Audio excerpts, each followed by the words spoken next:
욥기 25장 빌닷의 세 번째 충고. 수아 사람 빌닷이 다시 욥을 비난했다.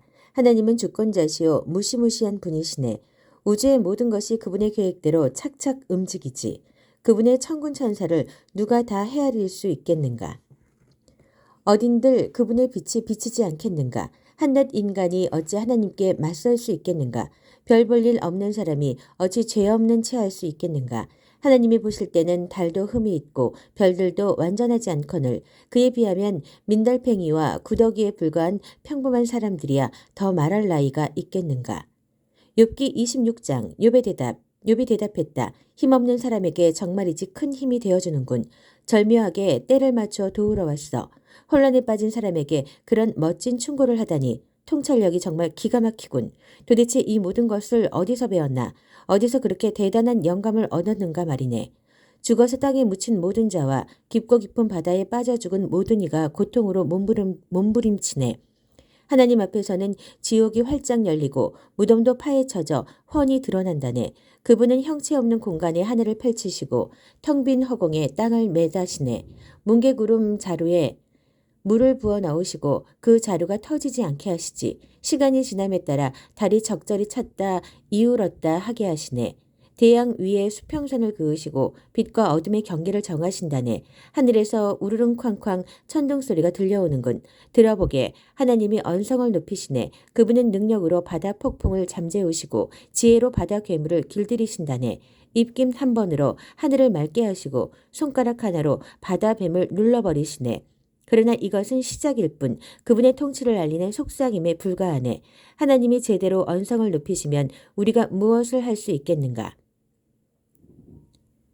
욥기 27장 새 친구에 대한 욥의 대답. 욥이 소발의 대꾸를 기다리다 다시 말을 이었다.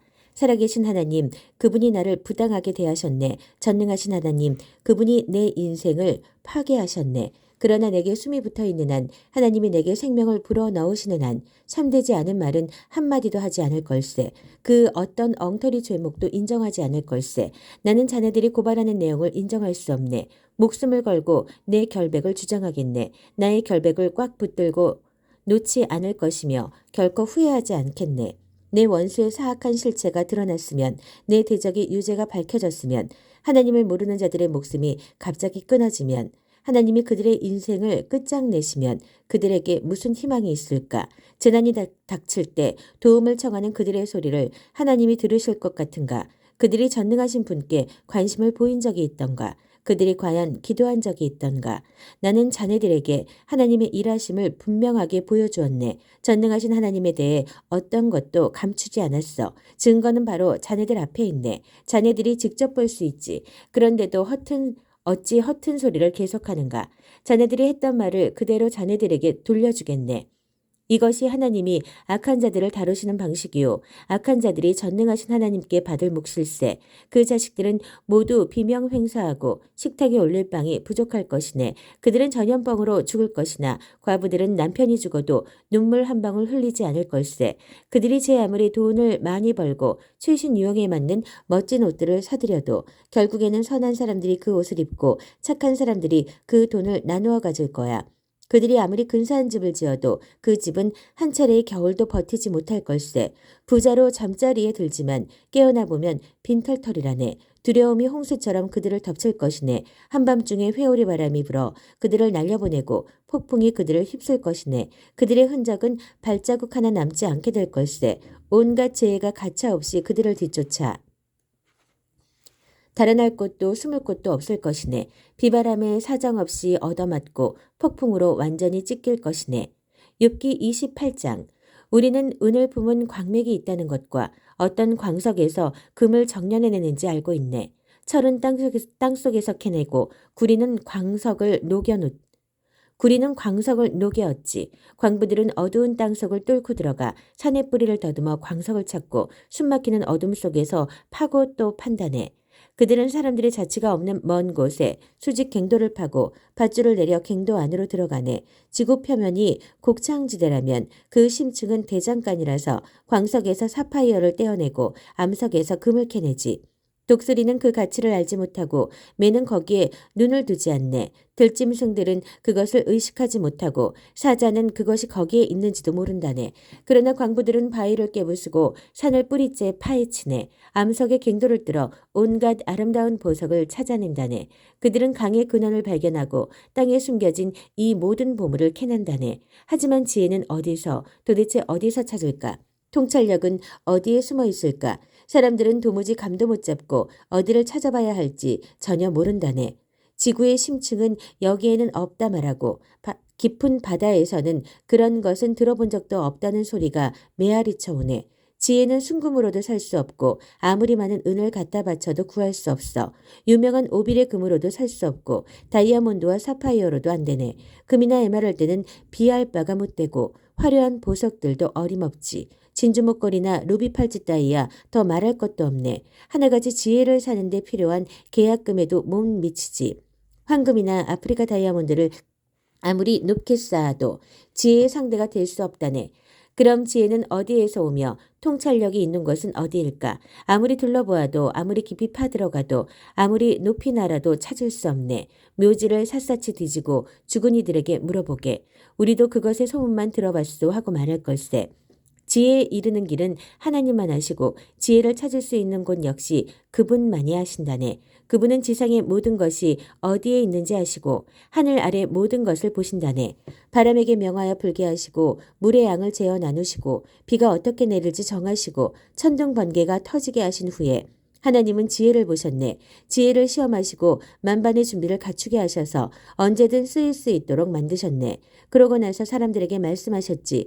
여기 지혜가 있다. 주님을 경외하는 것이 지혜이며 악을 멀리하는 것이 통찰력이다. 욥기 29장 욥의 마지막 대답. 욥이 답변을 계속했다. 오 지나간 좋은 시절 하나님이 너무나 잘 보살펴 주시던 그때가 그립다네. 그분은 언제나 내 앞길에 등불을 비추시고 나는 그 빛에 의지해 어둠 속을 걸었지. 오 지나간 황금 시절 하나님과의 우정으로 내 집이 환하게 빛나던 때가 아쉽다네. 그때는 전능하신 분이 내 곁에 계시고 내 아이들도 품 안에 있었는데 만사가 내 뜻대로 되었고 어려운 것이 없어 보였는데 내가 중심가로 가서 친구들과 함께 광장에 앉으면 나이가 많든 적든 간에 내게 이해를 갖춰 인사하고 마을의 모든 사람이 나를 존경했었지. 내가 말하면 다들 귀를 기울이고 토시 하나까지 새겨들었지. 나를 아는 이들은 다들 나를 좋게 말하고 어딜 가나 좋은 평판을 얻었네. 나는 곤경에 처한 사람들을 돕고 불행한 이들의 처지를 대변했어. 죽어가는 이들이 나를 축복하고 유족들도 나의 조문을 받고 힘을 얻었지. 나는 늘 사람들을 따뜻하게 대하고 만나는 모든 사람을 공정히 대하는 사람으로 알려졌지. 눈먼이에게는 눈이 되어주고 발을 저는 이에게는 발이 되어주었네. 궁핍한 이들의 아버지였고 학대받는 외국인들의 권리를 옹호했지. 노상강도들의 목덜미를 움켜잡아 훔친 것들을 돌려주게 했어. 그래서 나는 내가 천수를 누린 것에 감사하며 내 침상에서 편안히 죽을 수 있겠구나 생각했지. 물가에 깊이 뿌리 내린 나무 같고 싱싱하고 이슬 머금은 나무 같은 내 인생. 죽는 그날까지 내 영혼이 영광에 쌓이고 내 육신은 쇠하지 않겠구나 여겼었지. 내가 말하면 사람들이 귀를 기울였고 기대하는 눈빛으로 내 말을 토시 하나까지 새겨들었네. 내가 말을 마치고 나면 그들은 말없이 내 말을 곱씹었지. 그들은 나의 조언을 봄비처럼 반기며 남김없이 받아 마셨어. 내가 그들을 향해 웃어주면 그들은 믿을 수 없어 했지. 얼굴이 환해지면서 시름을 잊어버리곤 했네.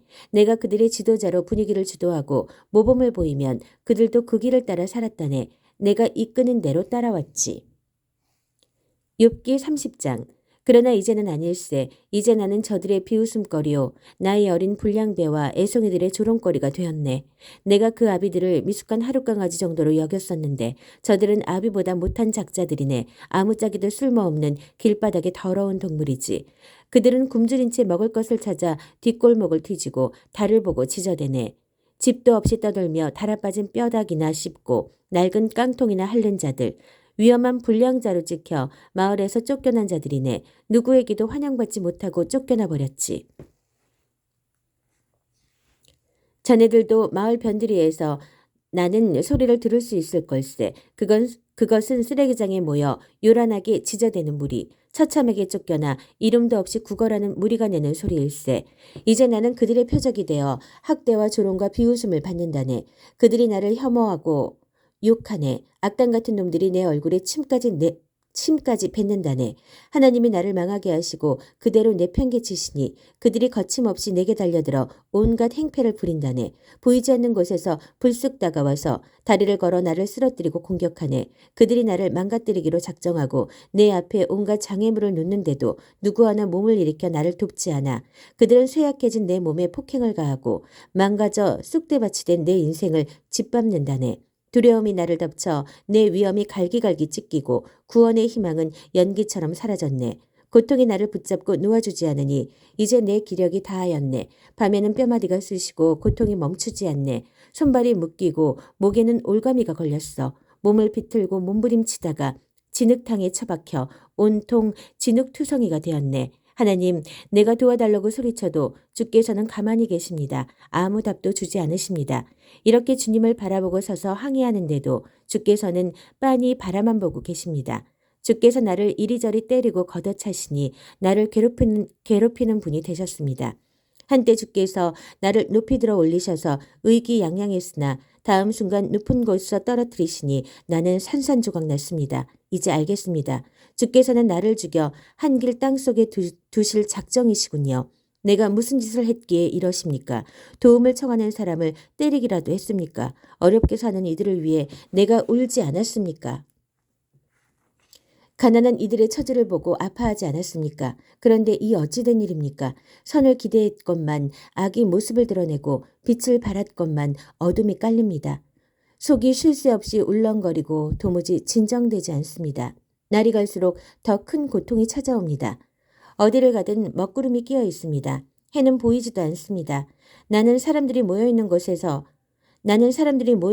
서서 항의하는 신세가 되었습니다. 이리와 함께 짖고 올빼미들과 함께 웁니다. 내 몸은 멍투성이에다 고열로 불덩이 같습니다. 내 바이올린은 구슬픈 음악만 연주하고 내 피리에서는 애곡이 흘러나옵니다. 욥기 31장. 나는 젊은 여인을 음탕하게 바라보지 않겠다고 내 자신과 단단히 약속했네. 이런 내가 하나님께 무엇을 기대해야 합당하겠나. 전능하신 하늘의 하나님께로부터 무엇을 받아야 마땅하겠나. 재앙은 악한 자들의 몫으로 따로 준비된 것이 아닌가. 잘못을 저지른 자들에게 닥쳐야 하지 않겠는가. 하나님은 내가 어떻게 사는지 지켜보시고 내 발걸음을 낱낱이 헤아리지 않으시는가. 내가 거짓과 단짝이 되어 다니거나 속임수와 어울린 적이 있는가. 내 죄를 저울에 정확히 달아보시라고 하게. 그러면 내가 정직한 사람이라는 증거를 얻게 되실 것이네. 내가 곧고 좁은 길에서 벗어나 내 것이 아닌 것을 원했다면, 죄와 노란한 적이 있었다면 그냥 두지 마시고 내 재산을 합당한 사람에게 나눠주시라고 하게나. 내가 여인의 유혹에 넘어가 그 여인과 동침할 마음을 먹기라도 했다면 내 아내가 가만히 보고 있지 않고 다른 남자와 동침한다 해도 나는 아무 말 못할 걸세. 그런 역겨운 죄에 대해서라면 어떤 벌이라도 달게 받겠네. 간음은 집을 송두리째 태우는 물이니 내가 소중히 여기는 모든 것이 그 불로 인해 사라질 걸세.